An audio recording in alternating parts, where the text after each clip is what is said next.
Guys মই এই পথাৰৰ সৰু পুখুৰীটো সিঁচিবলৈ গৈ আছোঁ। মাছ এই জাকৈ খালৈ বাল্টি লৈ পেলাই গৈ আছোঁ। গতিকে চাই থাকক ভিডিঅ'টো আপোনালোকে স্কিপ নকৰাকৈ।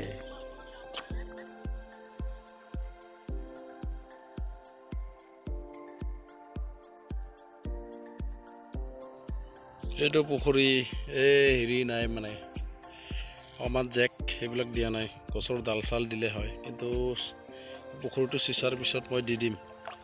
গতিকে চাওঁ মাছ পায়নে নাই।